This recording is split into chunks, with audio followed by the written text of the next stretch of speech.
into silence. He did it as a failed casino owner who bankrupted his properties and screwed over his contractors. He did it as a reality TV host known for firing people. And he's done it as president who tries every day to intimidate people with no regards for the rights or well-being of the American people. I'll say this for the guy: while he's never seemed to do much else right, for most of Donald Trump's career, bullying people has worked out for him. But not now. Because I won't let it happen. The American people won't let it happen. President Trump is trying to silence me, threatening to kill me for saying what is true. And he sent his Secretary of Defense after me. And it's not going to work. Here's how we got here. A week and a half ago, Senator Slotkin and I, along with others who also served in the military and the intelligence communities, we released a video with a simple message to service members that they must refuse illegal orders. Nothing was controversial about that. Everyone must follow the law. No one may break the law. This is pretty basic stuff.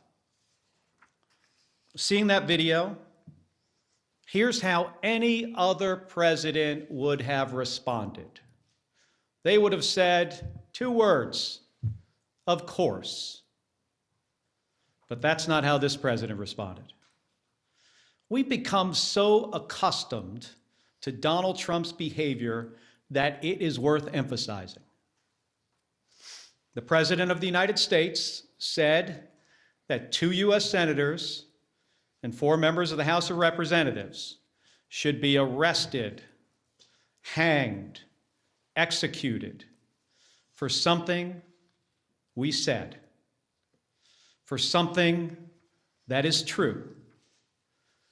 My family knows the cost of political violence. My wife, Gabby, was shot in the head and nearly died while speaking with her constituents. The president should understand this too. He has been the target of political violence himself. The Speaker of the Minnesota House of Representatives, Melissa Hortman, and her husband were murdered in their home this year. The governor of Pennsylvania, Josh Shapiro, had his house firebombed this year. Then Charlie Kirk was assassinated at Utah Valley University, a place I visited just a few weeks ago with Republican Senator John Curtis. Faced with a wave like this, every other president we have ever had in the history of this nation would have tried to heal the country. But we all know Donald Trump. He uses every single opportunity to divide us. And that's dangerous. The president's words carry tremendous weight. People listen to him. And he knows that. And that's exactly why he does what he does. He makes these threats to silence people. And if that doesn't work, he abuses his power to intimidate people.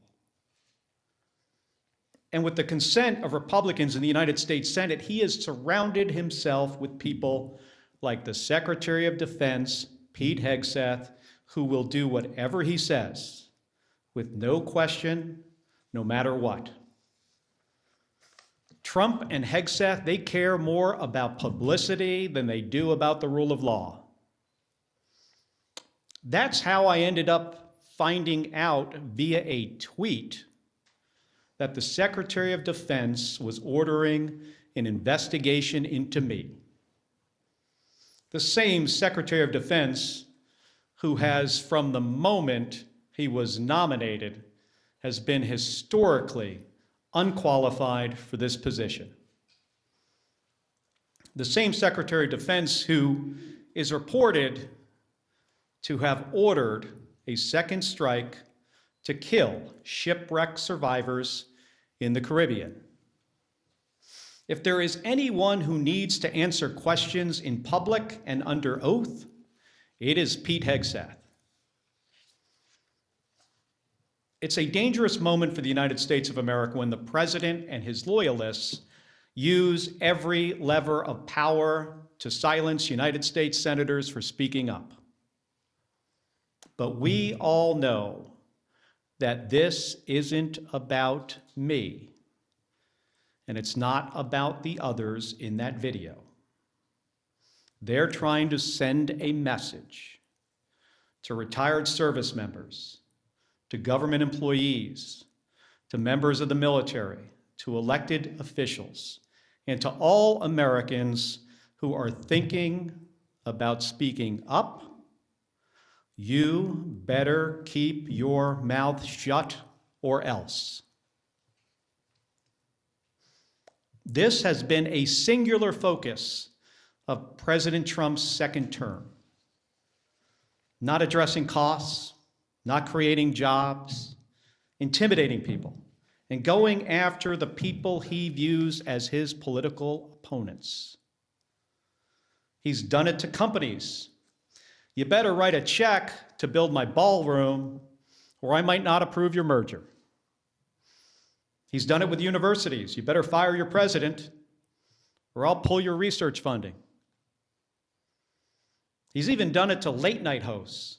You better not make jokes that I do not like, or I'll get you taken off the air, and I'm going to take your company's broadcast license. And he does it every week with Republicans in the House and the Senate. You better toe the party line, or I'll make sure you never get reelected. Folks, this comes at a cost. And not only to American companies, colleges, and comedians. It damages every American's freedom of speech and the balance of powers that form the foundation of our democracy. Because when Republicans in Congress are too afraid to disagree with this president, it means that his bad ideas go unchallenged. He has slapped reckless tariffs on countries across the globe, skyrocketing the cost of everything from groceries to school supplies. Republicans historically, well, at least a year ago, they hated tariffs. But when it comes to voting to undo them, they are too afraid of Donald Trump. So Americans pay more for just about everything because of spineless politicians. It's the same with healthcare costs. There are Republicans in the House and the Senate who really want to do something to prevent these healthcare premiums from spiking for millions of Americans. The solutions are simple, but President Trump says he doesn't want to, so nothing happens. Nothing except a government shutdown. It goes on and on. The president has gone too far. Everybody needs to wake up. The occupant of the Oval Office is ignorant to the Constitution and has no regard for the rule of law. Trying to silence me, in proposing to court-martial me, in threatening to kill me, for fighting back when our democracy demands that we must fight back. President Trump has crossed a line. And this time, it's not going to work. I will not be intimidated by this president. I am not going to be silenced by this president or the people around him, because I've given too much in service to this country to back down to this guy. In 1991, when Donald Trump was driving the Taj Mahal casino into bankruptcy, I was getting shot at over Iraq and Kuwait. In 2001, after Donald Trump said that the collapse of the Twin Towers meant he now owned the tallest skyscraper in Manhattan, I was carrying flags honoring 9/11 victims into space on a rocket ship. In 2003, when Donald Trump was writing birthday greetings to the monster Jeffrey Epstein, I was the first on the scene to recover the bodies of my fellow astronauts who died when Space Shuttle Columbia exploded during re-entry. In 2011, when Trump was hosting a reality show and peddling conspiracy theories against President Barack Obama, I was sitting next to my wife's hospital bed as she recovered from a gunshot wound to the head. My point is this: I've been through a lot worse in service to my country. The president and Pete Hegseth are not going to silence me. They aren't going to keep me from speaking out, and they're not going to keep me from doing my job. Enough of the bullying, enough of the intimidation, enough of the threats, enough of your nonsense. Doesn't help anyone in our country afford their groceries or pay their medical bills. And it erodes the rights of every American. My job is to fight for them, to stand up for the Constitution, and nothing is going to stop me from doing my job. Thank you, and I'll take some questions. Hold on a second. Give me that folder there. Just sit this down here. Can you, well, I know it's Manu from CNN, but for everybody, just starting with you, just say who you are, what station. The White House said today that Admiral Bradley gave the order for that second strike on the Venezuelan boat. They also said this was a lawful strike. Yesterday, you said the second strike could be a war crime. Do you think that Bradley committed a war crime? Let me just start, Manu, by saying that there needs to be an investigation. We need to pull some of these members of DOD and the military into the armed services committees in the House and the Senate. That's what the White House is saying. I hope what has been reported is not accurate. I revere members of the United States Navy, especially special operators, Navy SEALs. These are the most highly trained individuals in our military. I have deep, deep respect for them. So I hope what we are hearing is not accurate. I will say, though, as somebody who has sunk 2 ships myself, that folks in the military need to understand, the law of the sea, the Geneva Conventions, what the law says. And I'm concerned that if there were, in fact, as reported, survivors clinging to a damaged vessel, that could be, over a line. I hope it's not the case. I truly do. Should Admiral Bradley resisted that order? Again, I am, not sure of all the facts yet.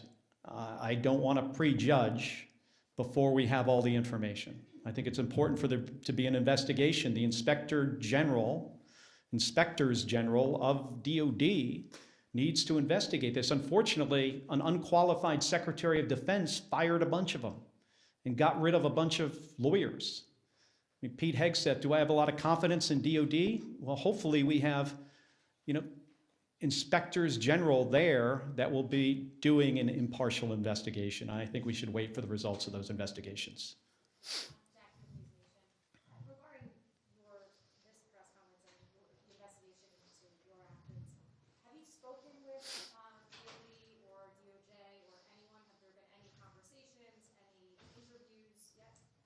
Like I said in my remarks, I was notified of a potential court-martial through a tweet by the Secretary of Defense. I mean, think about that for a second. How ludicrous is that?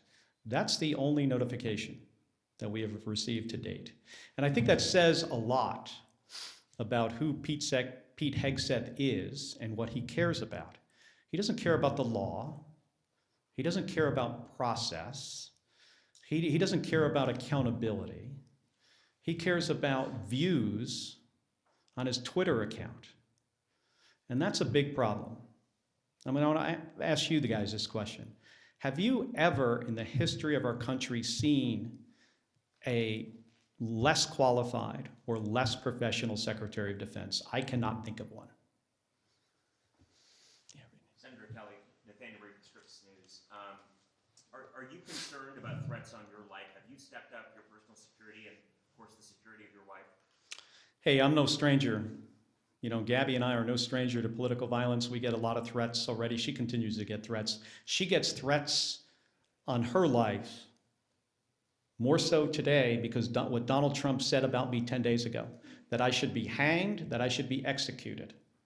The threats on us have obviously gone up. I'm not going to get into details about my personal security. We take these threats very seriously, and I take, the threats from this president seriously. How many times in our country's history have you heard a president of the United States say that members of the Senate and the House should be hanged and executed?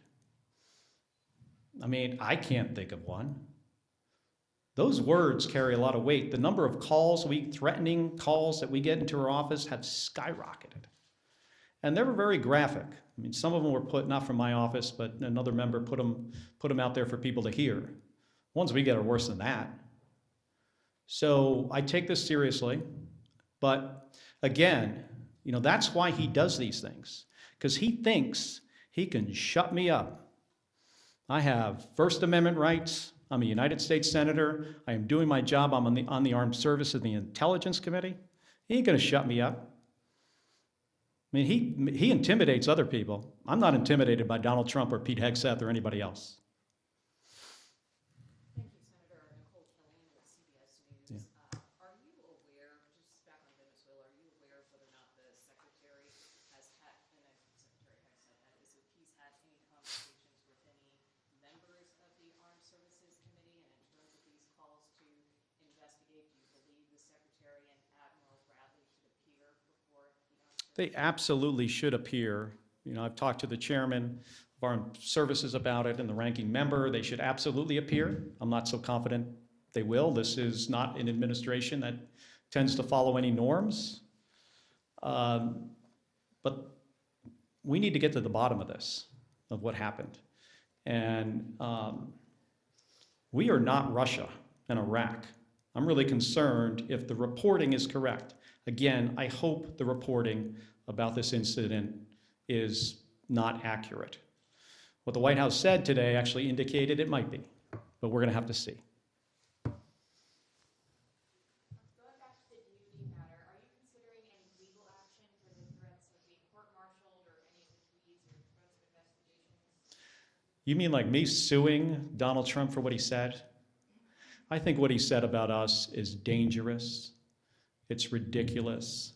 It is a violation of our constitutional rights as Americans and our rights as senators to do our job, and he's trying to intimidate us.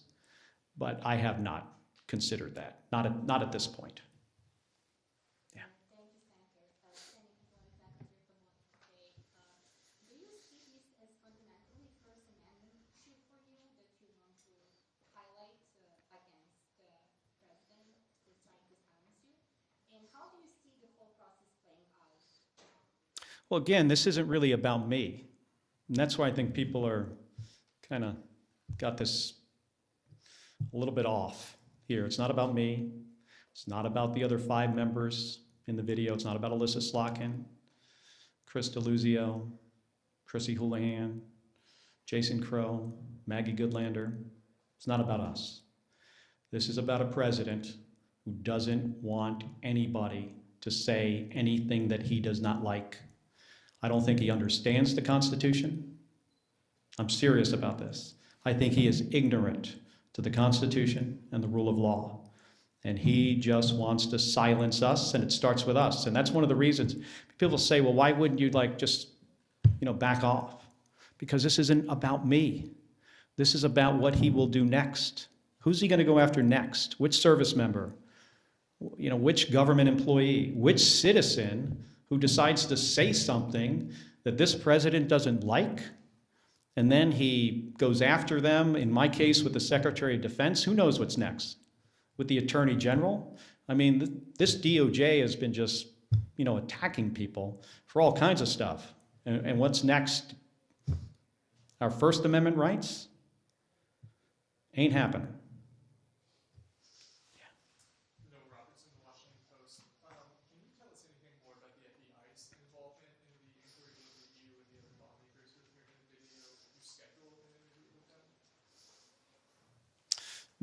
We haven't heard all that much. We got notified. I think the better question is, what is their motivation? Like, did this come from the FBI? Do you guys think the FBI, they went into their meeting that morning and said, of all the stuff that's going on in the country right now, we got to get right on top of this. These guys said something the president didn't like, and now we've got to do something about it. Or do you think it's possible but the president told his FBI director to tell the FBI agents to reach out to these guys? So I think this is a good question for you. All of you in here should be asking the FBI those questions. I don't have the answers to them. Yeah. Can you tell us anything more about the Senate Armed Services Committee's inquiry into the September 2nd strike, the nature of the request for information submitted, what information has been sent back from DOD so far in your conversations with Chairman? Well, we had a brief on the first 3 strikes, and I have said this, before 10 days ago, that they're tying themselves in knots trying to explain why this entire operation is legal. And I imagine eventually, I hope you have an opportunity to see the legal argument that they made to do this. It's important for the American people to see it. We have to get folks before the committee. And, that process might take a little while. But I ultimately think we're going to get to the bottom of this. And again, if what seems to happen actually happened, I'm really worried about our service members. I was talking about this from the beginning of this operation, that the thing that I am most concerned about is the very difficult situations that this Secretary of Defense is going to put service members into. And it's because this guy is so unqualified for the job. I mean, think about this. He runs around on a stage talking about lethality and warrior ethos and killing people. We have the most competent, capable military this planet has ever seen by far. That's not the message that needs to come from the Secretary of Defense. The message should be about what's our mission and accountability and the rule of law and training. And let me make sure you're equipped to do really hard jobs. Let me give you all the tools you need to do something that often is an impossible mission. And instead, he runs around on a stage like he's a 12-year-old playing Army. And it is ridiculous. It is embarrassing. And I can't imagine what our allies think of looking at that guy in this job, one of the most important jobs in our country. In my view, after the President of the United States, it is the next most important job. He is in the National Command Authority for Nuclear Weapons. And last night, he's putting out on the internet turtles with rocket-propelled grenades. Have you seen this? This is the Secretary of Defense. This is not a serious person. He should have been fired after Signalgate. And then every single day after that. Allie Purport of ABC News. Just to put a finer point on it, because you were quite vocal about the sort of flimsy legality that was being offered during the briefings, were these sort of strikes that are now in the news what you were making reference to when you posted that video telling members of the military that they needed to feel okay just obeying any orders that they felt were illegal? Based on who this president is and who this Secretary of Defense is, and specifically things that the president has said in the past and things he was talking about doing in the future. Let me give you an example. 2016, he's talking about something on a debate stage that was clearly illegal, and he was reminded by Brett Baer from Fox News that that would be an illegal order. Military won't do that. You know what the president's response was to that? The military will not refuse my orders, implying that even if they are illegal, they will not refuse them. He's also talked about shooting protesters in the legs. Then he's talking about deploying more troops to American cities and using those cities as training grounds. Do you know what that means? That means using the American people for the military to train on. So we were looking forward to try to head something off at the pass that could have been really, really bad. So it wasn't about this specific thing. Yeah. Jennifer Schott with State's Newsroom. The NDAA conference report is set to come out later this week or over the weekend or early next week.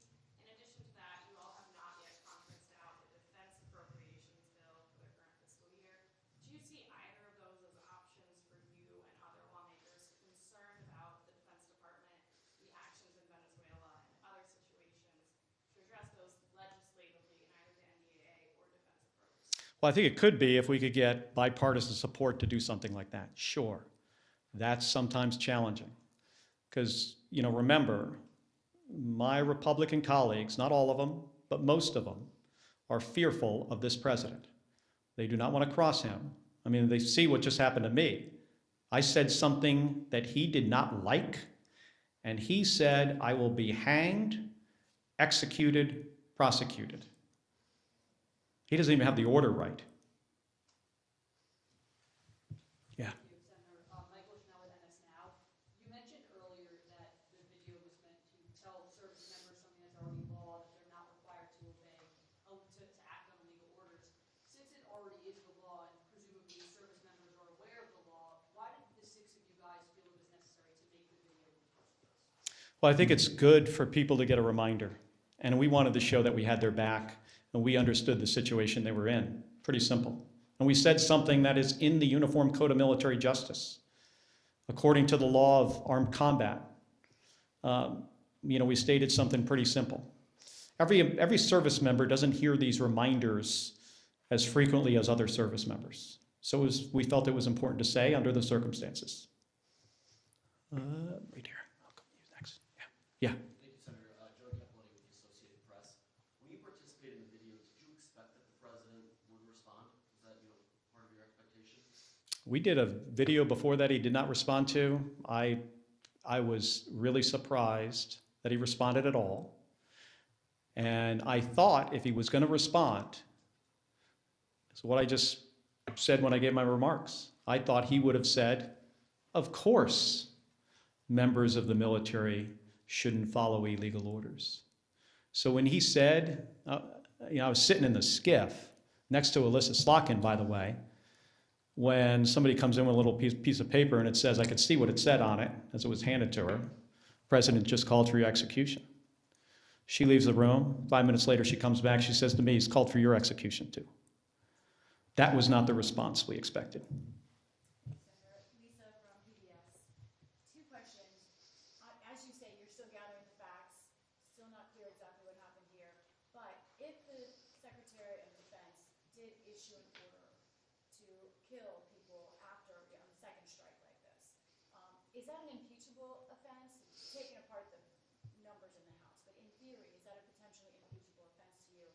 And then second, healthcare. Short time here to figure out what's going to happen in healthcare. Just what's your involvement right now in talks? Where does that stand? Well, on the first question, I think that's a question for attorneys. I am not an attorney. I don't pretend to be one. But only senators and House members. That is true. Of course, I do not know the specifics, on that part, of the law about impeachment. And again, let me remind folks that we're in the early days of this. And I think it's important to get all the facts for we to understand exactly what happened. Again, I hope what is being reported is not the case.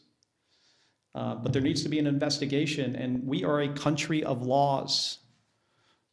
Despite the apparent situation we're in with a president of the United States who, in my opinion, does not respect the law. We're a country of laws. We got to hold people accountable. On the healthcare, situation, we've got some time.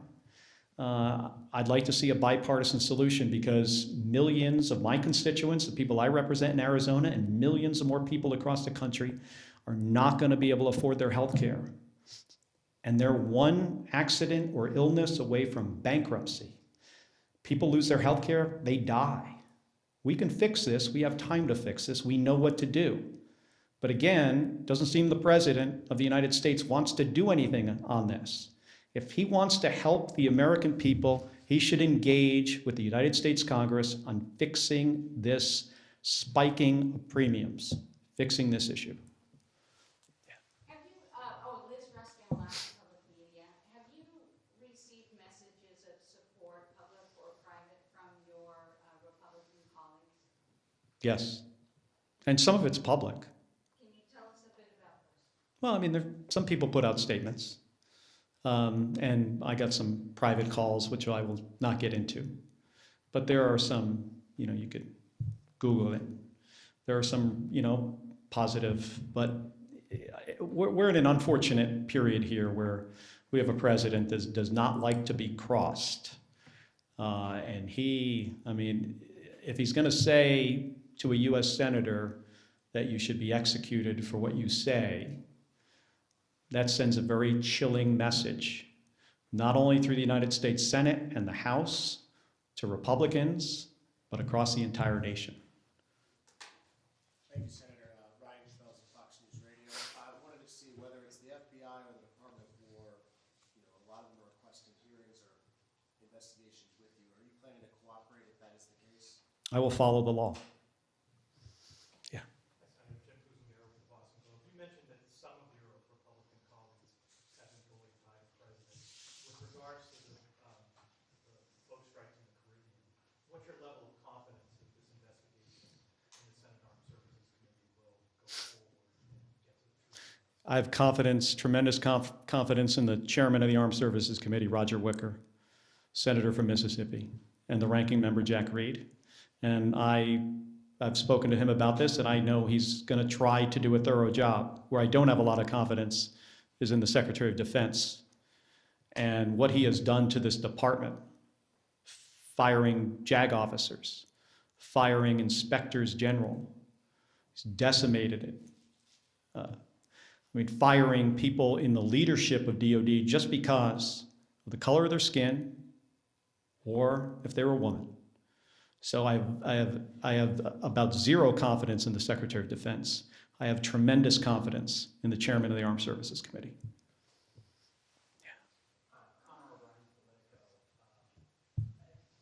Senator Schatz tweeted this afternoon, said Hegseth needs to testify in the month of December before we pass a defense authorization. And I'm just curious, as a member of Armed Services, do you agree with that approach? Should Democrats be open to potentially, holding up NDA to leverage testimony and information whenever in this process? I spent 25 years in the United States Navy. I understand the importance of the defense bill and the programs that we authorize and the changes we make to policy through that piece of legislation. I've talked to Senator Schatz, and we'll continue to talk about this, but in general, my view, on this is we've got to be very thoughtful about how we handle the process of the defense bill. Yes. Yeah. Just to clarify, you were not briefed on the double tap of the first strike. None of your briefings have included that. If Hegseth will not testify, will you call on Admiral Halsey of Southcom